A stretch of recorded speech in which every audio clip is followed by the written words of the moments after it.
কোনো আসল 3 বছরে মুনাফা আসলে 6,600 টাকা হয়।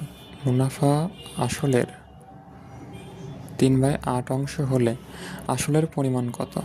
তাহলে যার সাথে র থাকবে সে হচ্ছে নিচেরটা, তাহলে আসল হচ্ছে 8x আর মুনাফা হচ্ছে উপরটা 3x। তাহলে প্রশ্ন মতে কি বলছে? মুনাফা আসলে 6,600 টাকা, তাহলে মুনাফা প্রথমে, মুনাফা কত? 3x প্লাস আসল, তাহলে 8x ইকুয়াল 6,600 টাকা।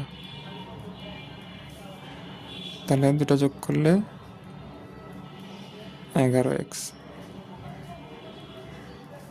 ইকুয়াল 6,600 টাকা। অতএব x এর মান 6,600, 11 গুণ অবস্থায় আছে, এ পাশে আসলে ভাগ, তাহলে 11 দিয়ে এটাই কাটলে হবে 600। অতএব x এর মান 600। তাহলে কি চাইছে? আসলের পরিমাণ কত? তাহলে আসল কত? আসল ছিল হচ্ছে 8x, তাহলে 8 গুণন x এর পরিমাণ কত? 600।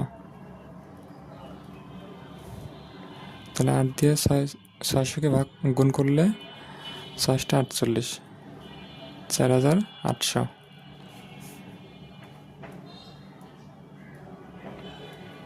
এটাই